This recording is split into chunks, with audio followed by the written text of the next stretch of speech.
E aí, pessoas, bom dia, boa tarde, boa noite, tudo beleza? Onde você estiver aí nesse mundão de Deus, tudo em paz, tudo tranquilo? Como é que está a vida? Como é que estão as coisas, hein? Legal mesmo? Bacana?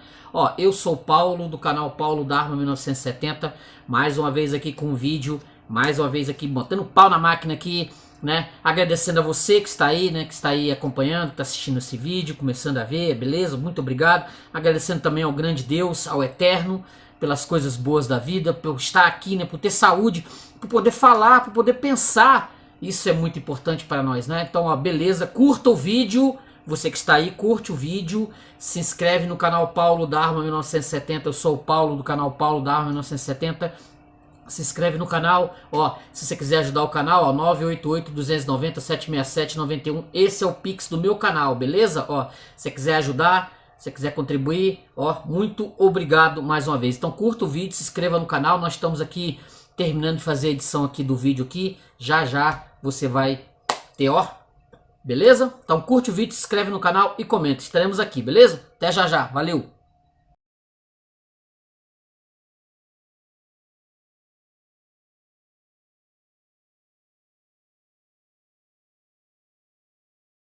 Para mim, aqui, né, do canal Paulo Darwin 1970, é uma honra incrível, assim, eu não sei nem se eu sou digno dessa honra toda de estar aqui, né, apresentando um livro que basicamente não tem tradução que eu tenha procurado assim fora dos estudos acadêmicos de universidade, né?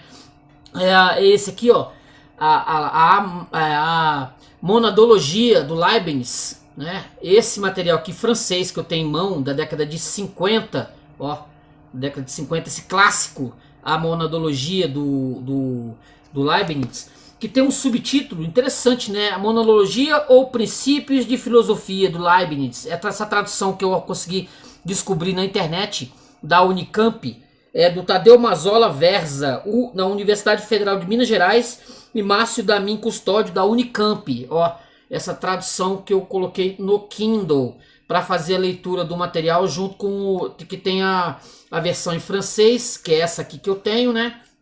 Essa edição aqui, francesa. Então é a versão francesa com a versão traduzida para português. Por que eu estou dizendo isso? O Leibniz nasceu lá em 1656 e morreu em 1716. Foi um filósofo alemão extraordinário, um grande matemático que rivalizou com Newton, um homem que rivalizou com Newton, né? E fez descobertas espetaculares como cientista, como ele era um polímata, como ele era um homem que vivia o mundo, então ele mexia com milhões de assuntos ao mesmo tempo. Ele era assim um TDAH, ele era um TDAH, um homem que se interessava por tudo, né, por todos os assuntos possíveis. Então ele ia de 0 a 100, mexia com tudo, com todas as ideias. Então ele foi puxar essa monadologia, as mônadas, né? Ele foi puxar a ideia das mônadas porque ele viu que tinha em 1714 em Viena, ele tomou conhecimento disso, talvez por um tal de Eugênio de Salboia, que veio com esse princípio das mônadas, que são como se fossem sementes, como se fossem são as sementes, né? Que está em todas as criaturas, em todos os seres vivos. Já que a ideia científica, já que o princípio científico, lá o cartesianismo, né? O cartesianismo nos traz justamente o discurso do método, né, cartesiano do Descartes, traz aquela ideia, né? Eu penso, logo existo. E aí vem toda a ciência atrás, né? Trabalhando em cima do átomo, do Demócrito, a ciência, o racionalismo, o John Locke, né? O John Locke com esse livro dele aqui, ó, extraordinário, né? Deixa eu pegar o nome dele aqui. Isso aqui, ó, Ensaio acerca do entendimento humano. O Locke vem dizendo que o ser humano é uma tábula rasa, que nós nascemos e as coisas vão sendo impressas em nós conforme nós vamos tendo as experiências da vida, nós vamos aprendendo, nós nascemos sem saber nada. Aí tem a ética demonstrada à maneira dos geômetras do Spinoza, que é um primeiro ataque, a essa ideia cartesiana, a essa ideia do Descartes. Então o Spinoza ele é atacado de todas as formas, o judeu Spinoza, Baruch Spinoza, ele é atacado de todas as formas, colocando Deus no centro do universo, as substâncias, trazendo o Deus espinosista para todas as coisas do mundo. Então a ideia cartesiana, os cartesianos, a razão, ela vem atacar o Spinoza de todas as formas. Dizer que Deus está em todas as coisas, Deus é o princípio básico do universo. Os cartesianos, a racionalidade não aceitava isso. A ciência, ela estava querendo tirar das mãos da igreja católica, está querendo tirar da igreja católica essa ideia de Deus no centro de tudo. O Spinoza vem com essa ética, né, que começa exatamente aqui, ó, com esse princípio aqui, segundo o princípio espinosista básico, que é isso aqui, ó, os atributos de Deus, aqui, que ele vai trazer essa tábua aqui, ó, que é a visão do universo, segundo Spinoza, ó. Entendo por causa de si aquilo cuja essência implica a existência, ou em outras palavras, aquilo cuja natureza não pode ser concebida senão como existente. Aí vai começar a ética demonstrada da maneira dos geômetras. Então, todos esses filósofos racionalistas, eles vão destruir, igual cachorro louco, em cima do Spinoza. Aí, o Leibniz, ele vem, né, com seu... Ele vem rebater o John Locke, né, novos ensaios sobre o entendimento humano. Ele vai rebater com esse tratado extraordinário, grosso, extraordinário, novo tratado sobre o entendimento humano, que é exatamente para combater o Locke, o John Locke, com as ideias racionalistas. E então, como é que acontece isso? Ele estava imbuído da ideia dessas mônadas, que seriam as sementes, sementes que tem, seriam sementes com espírito, que estão em todos os seres vivos. Ele vem com essa ideia, né? Mas ele não chegou a publicar isso em vida, ele morreu. Isso só foi publicado muito tempo depois. O próprio título mesmo foi dado por uma outra pessoa, o título do livro. Esse material ficou, quando ele morreu em 1716, esse material ficou guardado no meio das papeladas que foram encontradas dele. Aí foi publicado a posteriori, entendeu? Ó, Leibniz atendeu compondo um tratado compacto de 90 parágrafos, que deixou entre seus papéis por ocasião de sua morte. Ele não publicou isso aqui em vida. Ele deixou isso aqui guardado e o pessoal pegou para publicar depois que ele morreu. Que ele vai exatamente combater a ideia do átomo, a ideia racionalista do átomo, vai se juntar a essa guerra com Spinoza. Ele vai se juntar a essa guerra contra esses racionalistas. Então ele vai publicar esse tratado é publicado, e vai se ver que toda a natureza, segundo Leibniz, ela tá montada em cima dessas mônadas. Nós somos feitos de mônadas. O ser vivo, o universo dos seres vivos é feito dessas mônadas, essas sementes que elas têm uma inteligência própria.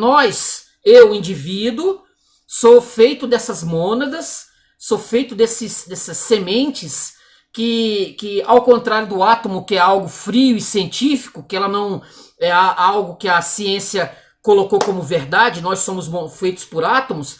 As mônadas, elas são vindas de Deus, que é o maior de todas as mônadas. Deus é o ser, entendeu? É o princípio de todas as mônadas, dessas sementes. Ele é a semente mor desse universo. Quando isso foi publicado, obviamente, o Voltaire e outros, por exemplo, os racionalistas do século XVII, caíram matando, né? O Voltaire, por exemplo, essa ideia de Deus para ele, para um ateu, era algo impensável. Esse material aqui, ó, que tem um estudo interessante que eu tirei, foi do Will Durant, História da Civilização, que vai dar uma luz sobre essa questão das mônadas. Ó. As mônadas modificam-se, pois a modificação lhes é essencial à vida, mas a alteração advém de seu próprio esforço interior. As mônadas, elas são seres vivos. Assim, poderia-se até confundir com as células. podia ser confundido com as células, mas as células elas não são o cerne do espírito. As células, você tem que ir além, entendeu? Você tem que ir além das células para você entender o que é uma mônada, o que é essa essência da vida, essa semente da existência, que é uma ideia do Leibniz. Ó, assim como cada ser é desejo e vontade, assim cada mônada contém um propósito e uma vontade interiores, um esforço para desenvolver-se. A entelequia, do que o Aristóteles, né, falou como cerne da própria vida. E também o Schopenhauer também iria falar sobre isso também. Força e vontade são duas formas ou graus da mesma realidade fundamental. Há na natureza uma teleologia imanente. Há em tudo um propósito de procurar, desejar, guiar e moldar, mesmo que esse propósito, essa vontade, haja dentro dos limites das leis mecânicas e por meio delas. Assim como em nós, o movimento do corpo é a expressão visível e mecânica de um desejo ou vontade interior, assim nas mônadas, o processo mecânico que vemos de fora é apenas a forma interior e a camada de uma força, é a forma exterior e a camada de uma força interior. Aí o Leibniz, né? Aquilo que se exibe mecanicamente ou por extensão na matéria concentra-se dinâmica e monadicamente na própria intelectia, ou o esforço interior. Aqui, ó. Em nossa confusa percepção, identificamos coisas exteriores como a matéria, porque vemos somente seu mecanismo exterior. Não vemos como na introspecção a vitalidade interior e formativa. Nessa filosofia, os átomos passivos indefesos, que eu tinha falado, né, aquela coisa morta, né, dos materialistas, cedem lugar às mônadas ou unidades, centros vivos da individualidade e da força. O mundo cessa de ser máquina morta e passa a ser palco de vida diversa e palpitante. Nessa diversidade, a característica mais importante é o grau em que o espírito da mônada é consciente. Todas as mônadas têm espírito no sentido de sensibilidade à reação, mas nem todo espírito é consciente. Mesmo nós, maravilhosos seres humanos, passamos por muitos processos mentais sem que os percebamos, como nos sonhos ou quando em nossa intensa atenção a certos aspectos de uma situação não notamos estarmos percebendo na cena muitos outros elementos que, entretanto, podem depositar-se na memória, entrar em nossos sonhos, ou depois emergir de cantos ocultos, no espírito, na consciência, ou como quando cônscios do bramido, do silvo das ondas, de rebentação. Não percebemos que cada onda e cada partícula dela estão martelando em nossos ouvidos para produzir 1000 impressões individuais que formam o que ouvimos do mar. Assim, as mônadas mais simples sentem e percebem tudo em torno delas, não porém tão confusamente que não tenham consciência. As mônadas, segundo a visão do Leibniz, é um milagre absurdo. São seres que estão em nós. São seres que estão em nós que nós não percebemos muito. Nós não temos a capacidade de perceber. Nós somos feitos dessas mônadas que estão em nós, que estão dentro desse processo aqui da qual eu estou falando, né? Eu tenho moldado por essas mônadas, que não são átomos, tá? Não são átomos. Isso aí é da visão cartesiana, do cientificismo. As mônadas, elas são seres vivos.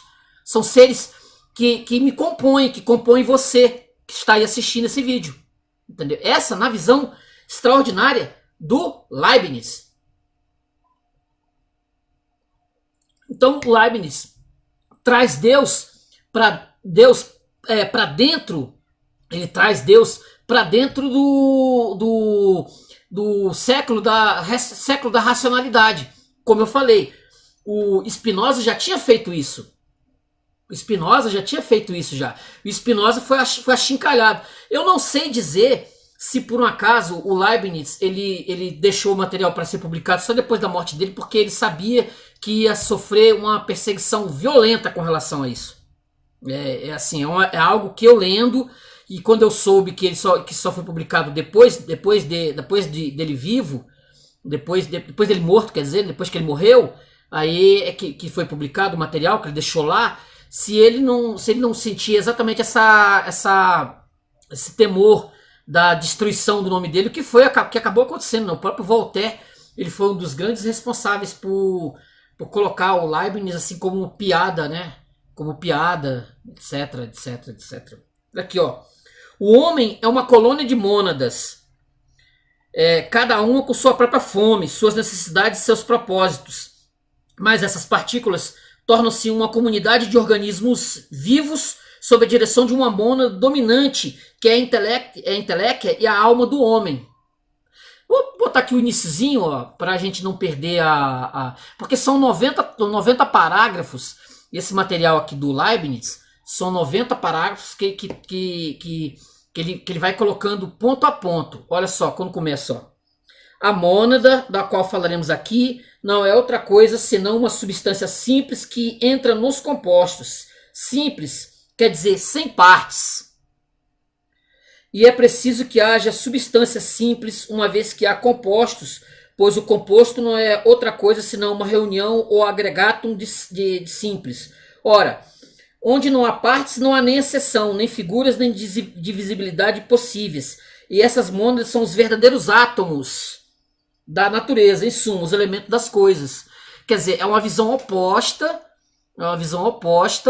da ideia cientificista do universo, que o universo é composto de átomos. Você aí que né, na sua escola foi ensinado que o ser humano e a natureza é toda feita de átomo, nós temos o oposto disso também. Nós temos né, tem a visão científica e tem a visão não científica, né, de uma lógica absurda. E esse material dele, ele vai terminar espetacularmente colocando Deus nesse negócio, né? Olha só isso aqui, ó. Pode-se dizer também que Deus, como arquiteto, satisfaz. Isso aqui é o parágrafo 89. Pode-se dizer também que Deus, como arquiteto, satisfaz em tudo Deus como legislador, e que assim os pecados devem acarretar consigo sua pena segundo a ordem da natureza, e mesmo em virtude da estrutura mecânica das coisas. E da mesma maneira, as belas ações tirarão de si suas recompensas por vias maquinais em relação aos corpos, ainda que isso não possa e não deva ocorrer sempre imediatamente. Enfim, sobre esse governo perfeito não haverá boa ação sem recompensa, nem má sem castigo. E tudo deve resultar no bem dos bons, isto é, daqueles que não estão descontentes nesse grande estado, que se fiam na providência após terem cumprido seu dever, e que amam e imitam, como é devido, o autor de todo o bem, comprazendo-se na consideração de suas perfeições segundo a natureza do puro amor verdadeiro, que faz ter prazer na felicidade daquilo que se ama. É isso que faz trabalhar as pessoas sábias e virtuosas em tudo aquilo que parece conforme a vontade divina, presuntiva ou antecedentes, e contentarem-se, no entanto, com aquilo que Deus faz acontecer efetivamente, por sua vontade secreta, consequentemente ou decisiva, reconhecendo que se pudéssemos entender suficientemente a ordem do universo, descobriríamos que ela supera todos os desejos dos mais sábios e que é impossível torná-lo melhor do que é, não somente pelo todo em geral, mas também por nós mesmos em particular, se estamos ligados como se deve ao autor de tudo, não somente como arquiteto e causa eficiente do nosso ser, mas também como nosso mestre e causa final, que deve constituir todo o fim de nossa vontade e o único que pode fazer-nos felizes. É um negócio extraordinário. Falando de Deus, segundo a visão dele, a grande mônada, a mônada perfeita, a mônada extraordinária, da qual nós estamos inseridos. Nós somos as mônadas imperfeitas, que nós nos modificamos, né? Essas mônadas que estão conosco, elas se modificam com o tempo, elas se transformam, elas mudam. Deus não muda. Deus é eterno. Deus é começo, meio e fim de todas as coisas. Esse material, para mim, é um motivo de orgulho. Esse vídeo, para mim, é um motivo de orgulho. Está aqui, né, apresentando um material que provavelmente não é muito levado a sério nas universidades, nas faculdades, etc, né? Porque nós estamos voltados mais para uma visão mais cientificista do mundo, né? Nós estamos dentro desse processo. Então você ter um cientista você tem um autor, um filósofo da mesma linha lá, ó. Se você pegar aqui, ó, ele vai dizer aqui, ó, quer ver? Ele vai falar aqui que é um negócio extraordinário que nós temos, né? Nós temos esse privilégio, né? Para arrematar esses superlativos, podemos acrescentar que no todo o século XVII foi o mais produtivo da história do pensamento moderno. Ó. Bacon, Descartes, Hobbes, Spinoza, Locke, Bayle, Leibniz. Eis a majestosa sequência de homens excitados pelo vinho da razão, alegremente confiantes, a maioria deles, de poderem compreender o universo e mesmo de formar ideias claras e distintas acerca de Deus. Conduzindo todos, menos o último, que é o Leibniz, né? Aquele impetuoso iluminismo que ia convulsionar a religião e o governo da Revolução Francesa. Leibniz previu esse final e, enquanto continuou até o fim a defender a liberdade da palavra, aconselhou os livres pensadores a considerar o efeito de suas palavras faladas ou escritas sobre a moral e espírito do povo. Como eu falei, ele morreu em 1716, a Revolução Francesa em 1789, quando a ciência e a razão elas tomam elas tomam a Europa de cima a baixo. E o próprio Voltaire, que vai ver esse material todo aqui, ele vai dizer que o Leibniz era um idiota, né? Era um idiota. Gente, ó, é um material extraordinário, tá? Dessa coleção Os Pensadores aqui eu mostrei aqui, né? Tem Novos Ensaios sobre Entendimento Humano, que é essa tradução aqui, que é um material também extraordinário. Só esse material aqui merece também um vídeo. Estou aqui colocando Leibniz na brincadeira. Se você quiser estudar o cartesianismo, ó, Descartes também, e o John Locke, são materiais da coleção Pensadores, né? Ó, tá vendo? E o nosso queridíssimo Baruch Spinoza, que é um ser extraordinário, um homem extraordinário, judeu, né? Judeu extraordinário, são materiais que vale a pena pra caramba a gente pegar. E eu, como disse, estou orgulhoso de estar com isso aqui vai pra minha biblioteca pessoal. Beleza, gente? Ó, falei um pouquinho da monadologia do Leibniz, um pouquinho. Para você que tem vontade de pesquisar, tem o texto em português na internet, né? Se você quiser procurar, tem na internet para leitura. Não tem livro publicado, não tem coleção Pensadores com isso aqui. Se tiver fragmentos, são materiais com fragmentos, mas não os 90 parágrafos aqui, que tem nesse materialzinho aqui francês. Beleza? Então, gente, curte o vídeo, se inscreva no canal, comente. Se você tiver esse material aqui, se você tiver estudado esse material aqui, com o próprio Olavo de Carvalho, né? Que o Olavo de Carvalho era fã roxo do Leibniz, para ele era um dos maiores filósofos dos tempos. O Olavo de Carvalho se debruçou sobre isso aqui. Tem material dele falando do Leibniz pra caramba, que vale a pena.